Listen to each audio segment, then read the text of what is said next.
So welcome everyone to the Woodbury University School of Business's October Thought Leader webinar. Today's webinar will be presented by Dr. Svetlana Holt. Dr. Holt has been teaching management, leadership, organizational behavior, and strategy undergraduate and graduate courses at the Woodbury University School of Business since 2004. Before joining the Woodbury community of educators, she worked as an editor and producer of European business publications, a Russian and English court interpreter, a quality controller for movie editing companies, a store manager for a retail coffee company, a sales manager for an industrial chemicals distributor, and an office manager for a healthcare center, a service director at LAXCS for United Airlines, and a writing lab supervisor at the Los Angeles Community College District. She has 15 years experience in corporate training for performance improvement, quality control, small business administration, database management, student support, and new curricula design and evaluation. Dr. Holt is a registered practitioner for Yale's Mayer Salovey Caruso Emotional Intelligence Model of Organizational Development. Her research and publications topics include empathy and leadership, leadership in multicultural settings, emotional intelligence as it relates to organizational performance, international marketing and entrepreneurship, leading the millennial generation, and academic achievement in higher education. Dr. Holt received her doctorate from Pepperdine University's Graduate School of Education and Psychology and Organizational Leadership. I now present Dr. Holt. Well, thank you very much, Francesca. Listening to this, you're probably thinking I'm 100 years old, making me a little bit worried about how long I've been around. And thank you, everyone who is joining today. So today's topic is cultivating conscious compassion in business students.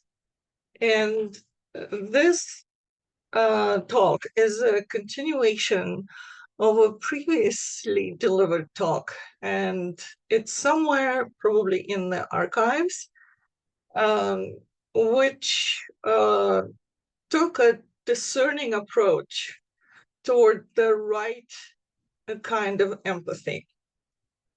By exploring the complexity of this subject. And we also discussed the anatomy of empathy, cognitive versus affective empathy, the dangers of mindless empathy, and ways to recognize and counteract them, to reduce bias in ethical decision-making. So hence the term conscious compassion, to contrast mindless empathy. So now a very brief recap of the basic concepts.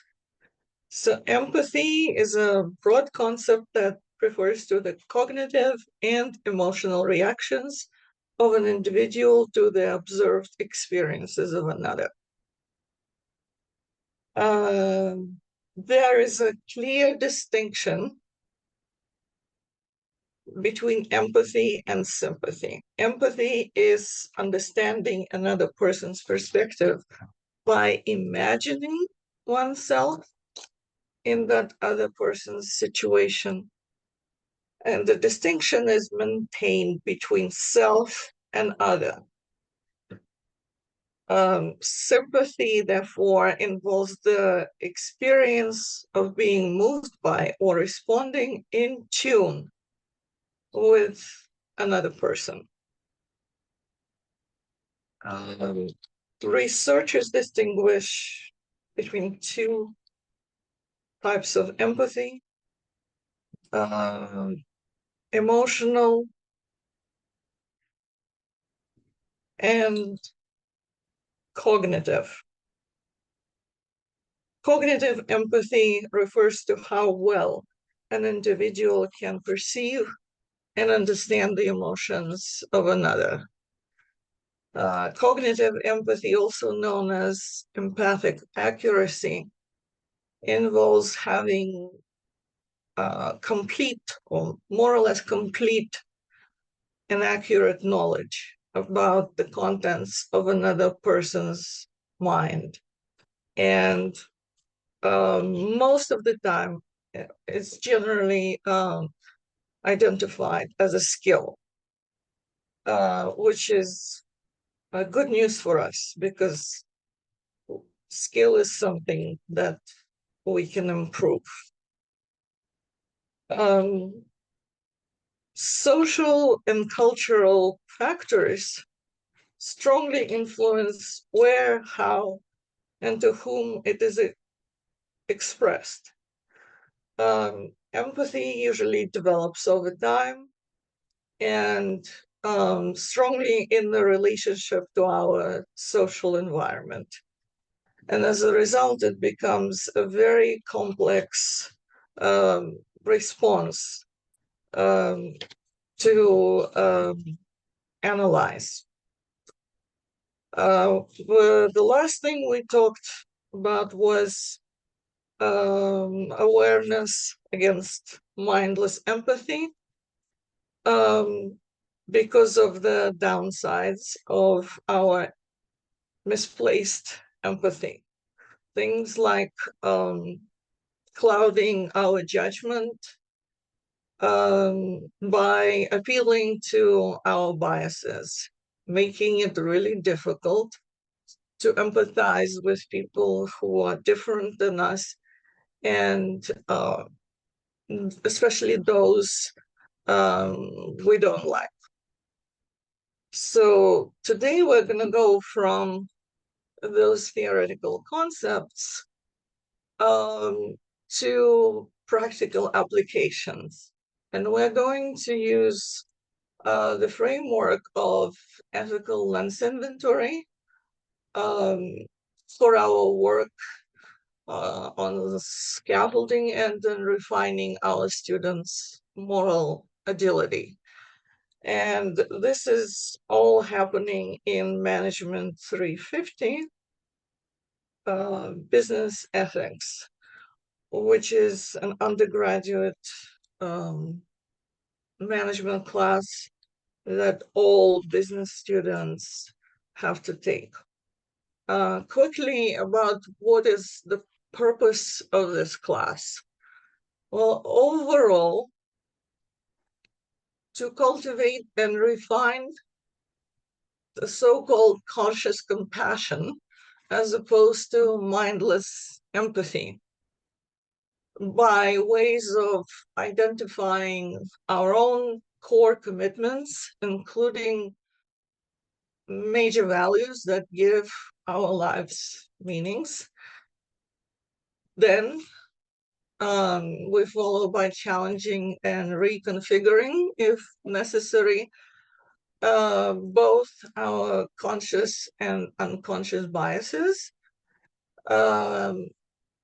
And through multiple activities, we enhance the ability for civil disclosure, and altogether it is expected to prepare our students to contribute meaningfully, consciously, to the well-being of the community.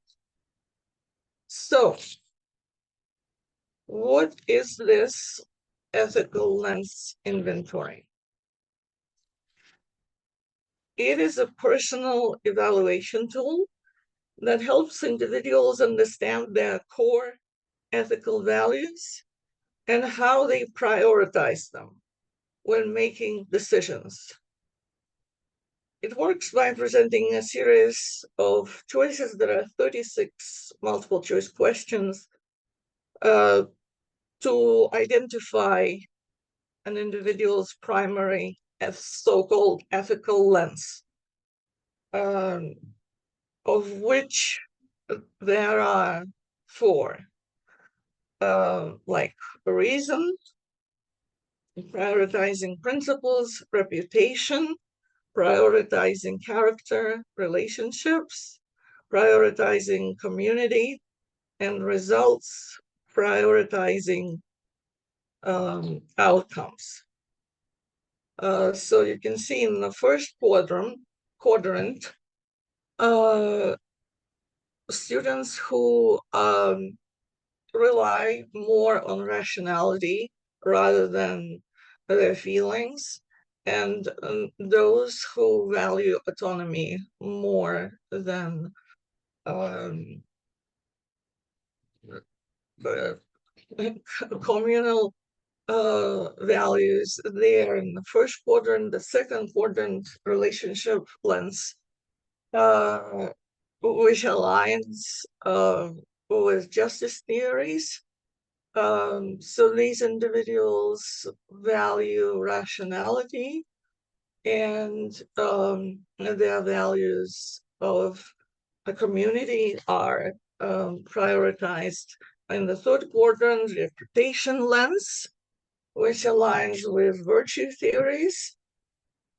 And these individuals rely more on their feelings than logics, and they value the community. And in the fourth quadrant, the results lens, which aligns with consequentialist theories. These are the ones who rely on senses and value autonomy. So I'm going to show you a few scatter plots of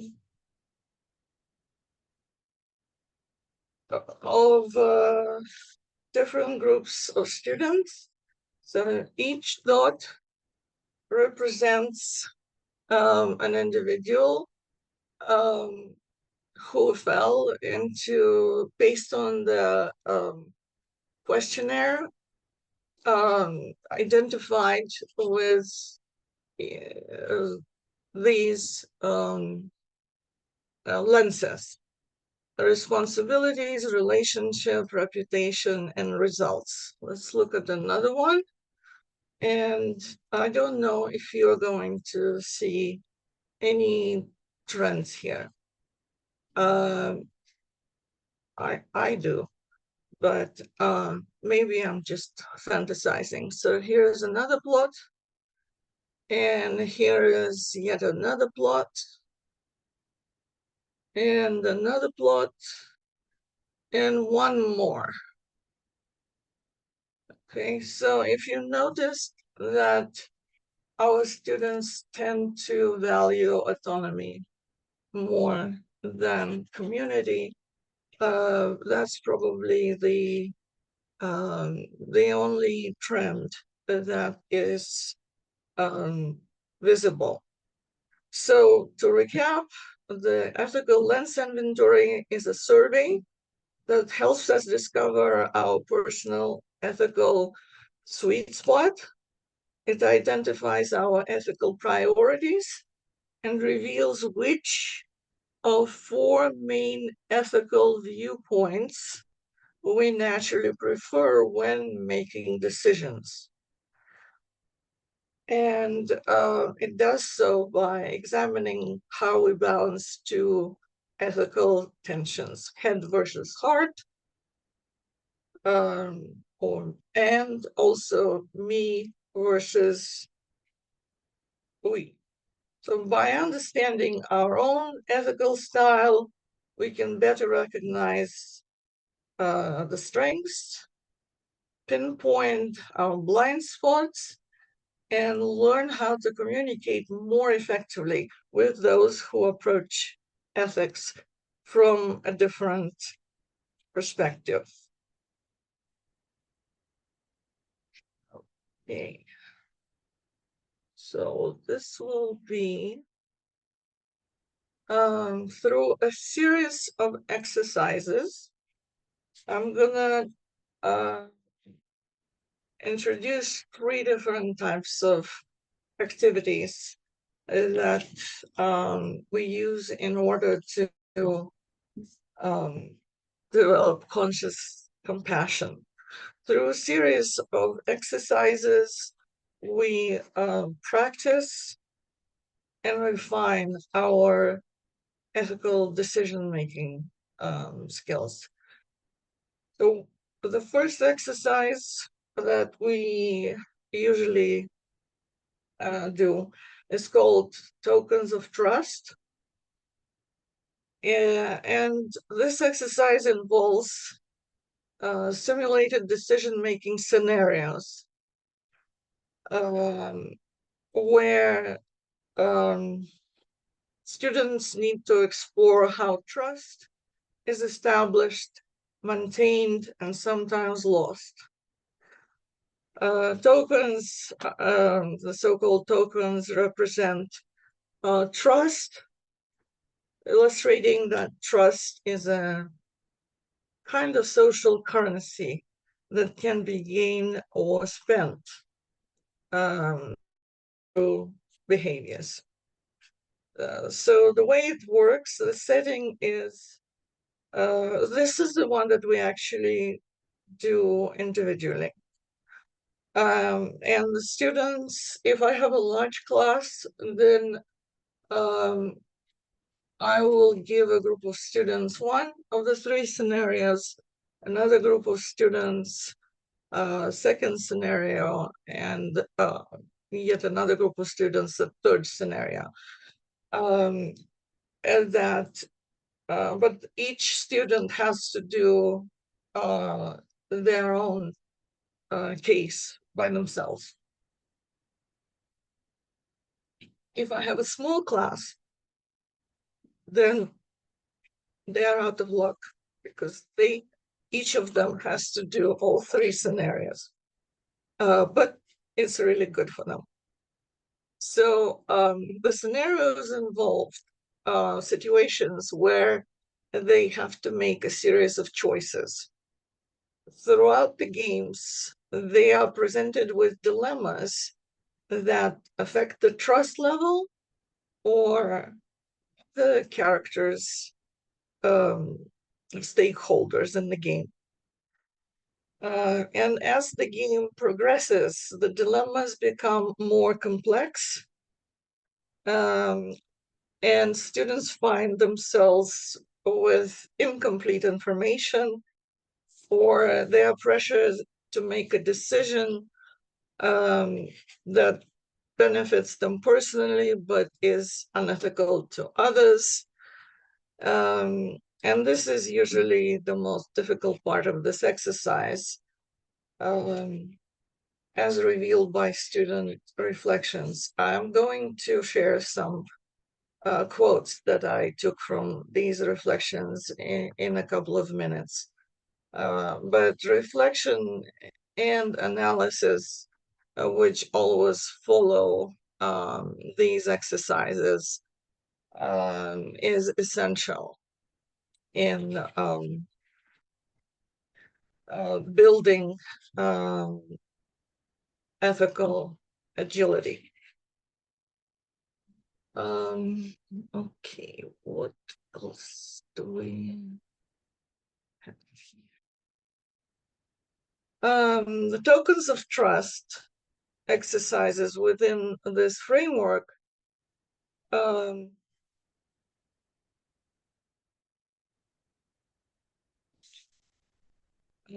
they progress through the game where they get multiple choices.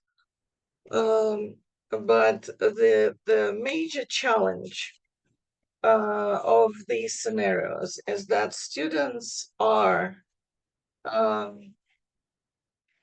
tasked with solving the case from a particular ethical lens.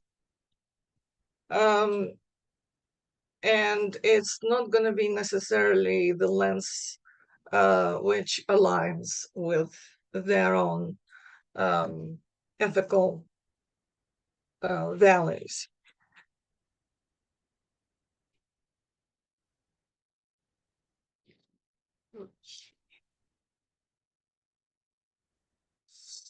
Let's go. to the next one.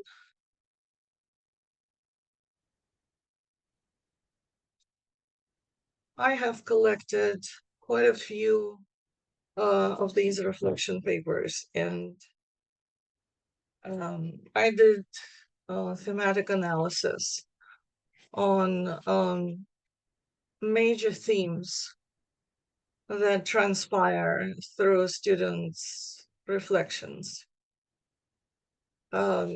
So, as I said, we usually discuss three different scenarios, and for each scenario, students are expected to analyze and solve the case using either responsibilities lens or results lens or reputation lens or relationship lens, which makes the exercise extra challenges.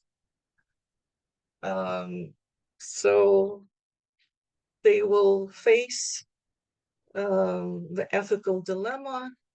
They will need to identify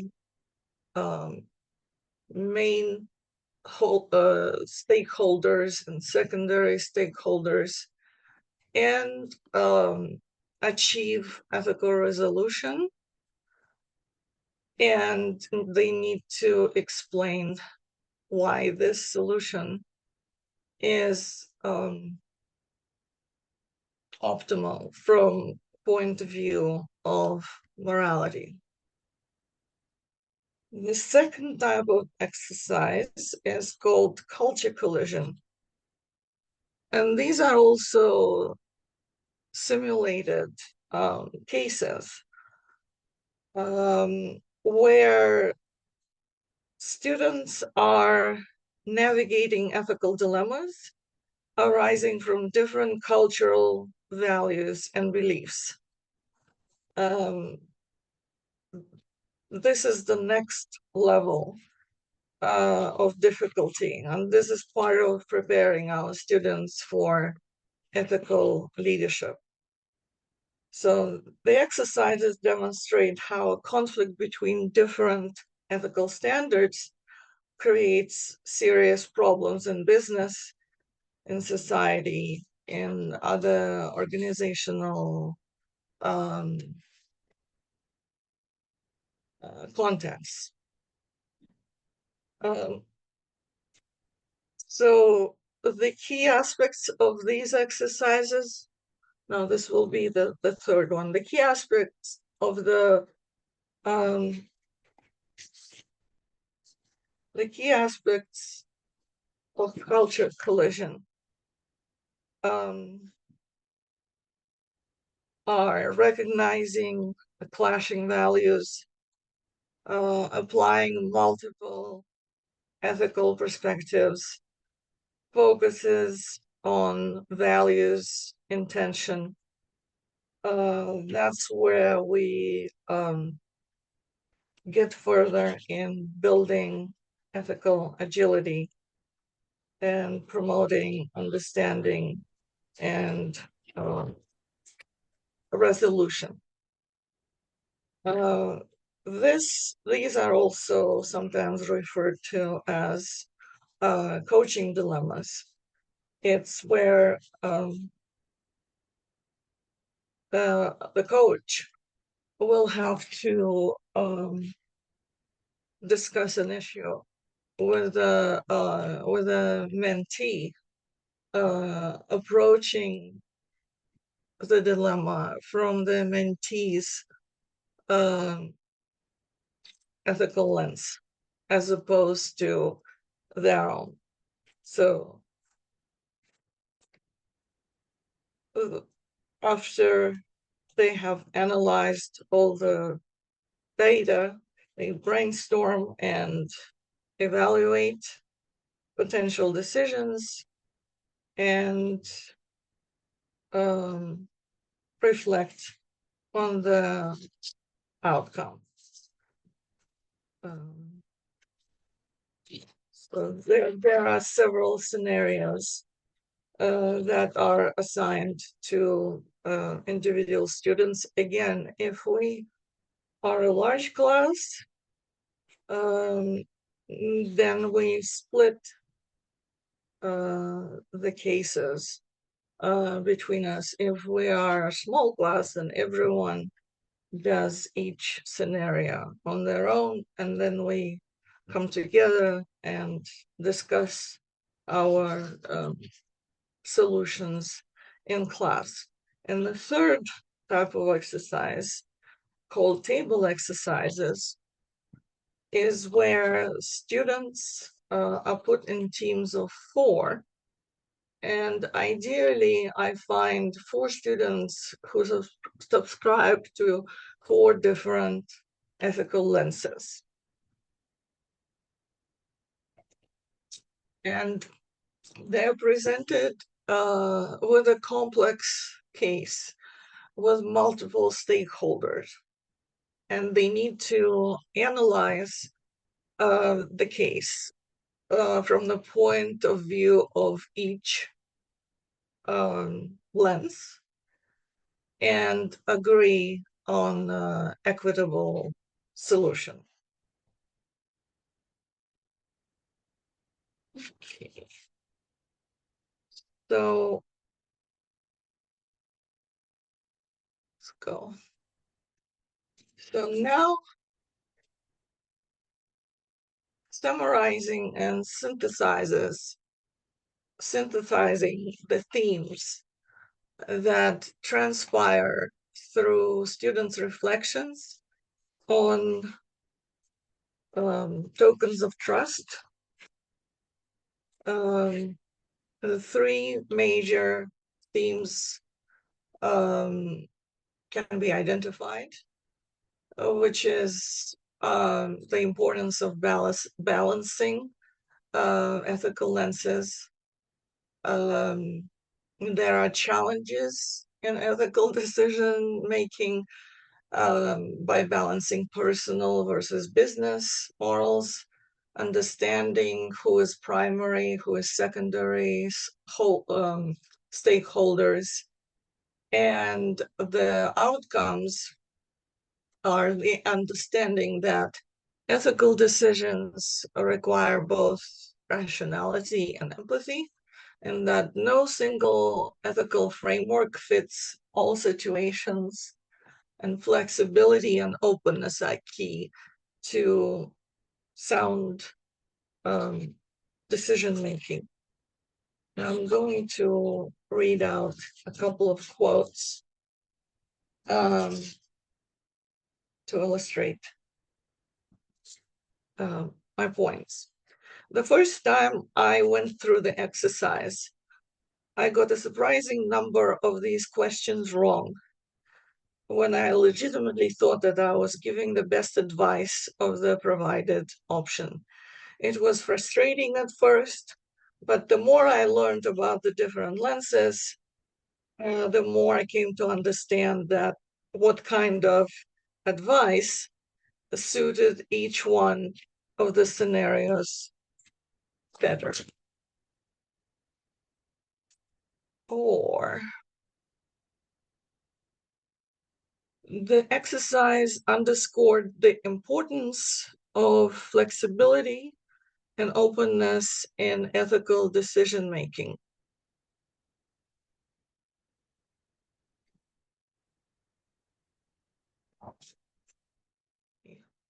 The hardest part of the exercise was only really knowing one viewpoint of the situation. However, I was not given the feelings. I was only given information about the feelings of one stakeholders, but not the others. My understanding of what virtues and actions make a person good has evolved significantly over time. Being aware of different cultures educated oneself thoroughly of others' perspectives to become respectful, along with all right to collaborate with others, um, it, re- um, it reinforced a much more complex understanding of ethical decision making. Um, so-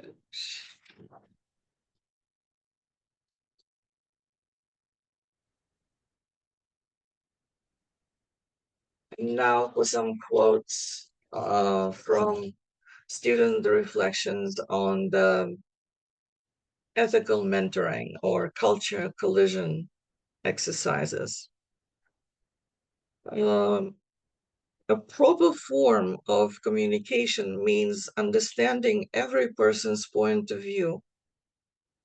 Listen and be heard. Uh, I believe in systematic justice, which means that moral choices should create a fair and inclusive society rather than solving individual individual problems. The skills that I have learned from these exercises gave me the guidelines on how to lead through a difficult situation in which many parties may have a compromise to compromise and settle. The challenge was also to understand the importance of balancing security and privacy, um, especially in business applications, and balancing out personal versus business moral.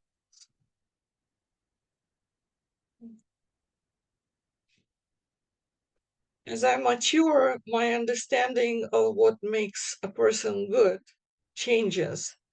Every day I learn something that affects my perception.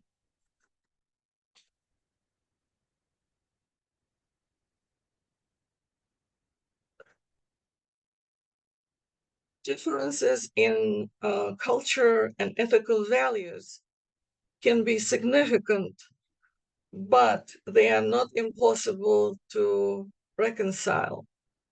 Even in a situation where perspectives clash and headbutt each other, mutual understanding, respect and respecting, and communication help bridge these gaps. By considering multiple perspectives, I feel better equipped to handle difficult decisions and help others do the same. Over time, I've realized that being good is less about following rigid rules and more about showing fairness, courage, and honesty across situations.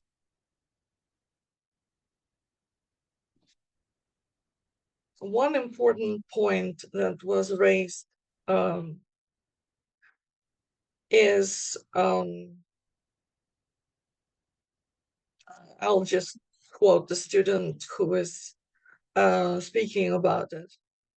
I think people believe that just because they think there might be a societal wrong, that everyone thinks the same way, which is not true.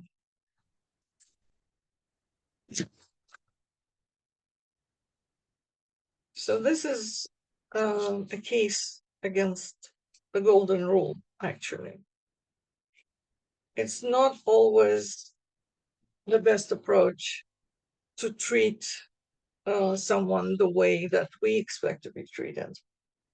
The better way is to treat the other person the way they want to be treated. I realized I often measure my success by whether I lived up to the expectations of others and demonstrated virtues in different circumstances. The reputation lens also guided me to consider compassion and empathy, which I see as essential for leadership.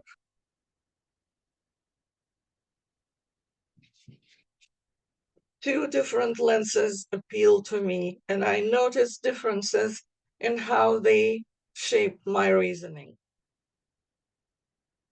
I noticed that conflict often arises when short-term expediency might undermine characters. As I reflected on these exercises, I also thought about what it means to be an effective mentor. One important lesson I learned is the need to coach people based on their own ethical lens rather than my own. Many of the cases show that intentions alone are not enough and that actions have to be aligned with ethical principles of others.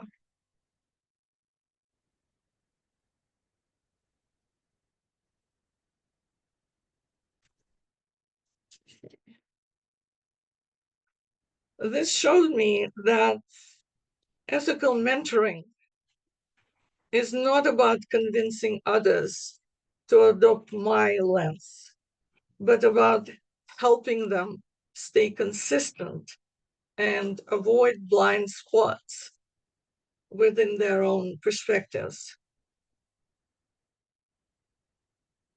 The theme I noticed in my preferences, is that I try to balance justice and empathy.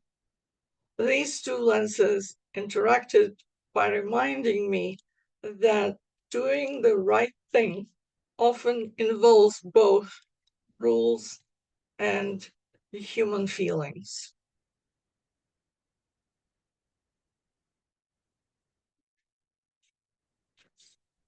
So, overall, the takeaways from all these activities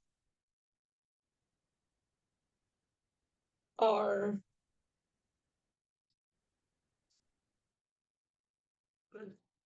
we highlighted and discussed the importance of considering multiple perspectives, including primary and secondary stakeholders, to achieve fair outcomes.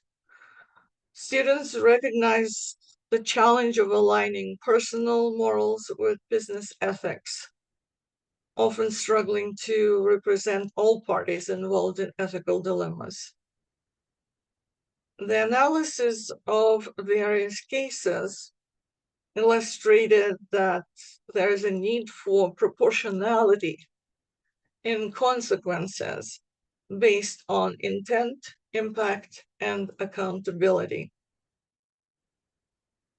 We discussed how effective mentorship requires understanding and respecting the mentee's ethical lens, guiding them without imposing one's own perspective, and that framing advice according to the mentee's values enhances receptiveness and understanding. We also identified the interplay between justice and empathy, which emerged as a key theme, where students were striving to balance fairness with compassion in their decision making. And reflections on personal growth showed that students believe their understanding of what constitutes a good person evolved, influenced by experiences, and emphasized empathy, cultural awareness, and collaboration. These exercises also reinforce the idea that ethical decision making is complex and context dependent, requiring both rationality and emotional intelligence. Students expressed commitment to continuous learning about ethical principles and the importance of communication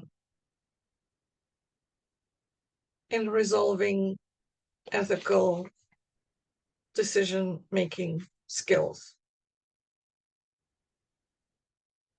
So these are the ways that we have been cultivating conscious compassion in our business students by working on developing their cognitive empathy, accuracy, and practicing ethical decision agility through solving real life situations. And we have reached the conclusion of this talk. I thank you again for showing up to support me today. And I would like to leave you with these two questions as a food for thought. What is your process of ethical decision making? And the second question is related to the first one. Do you apply this process differently in different parts of your life?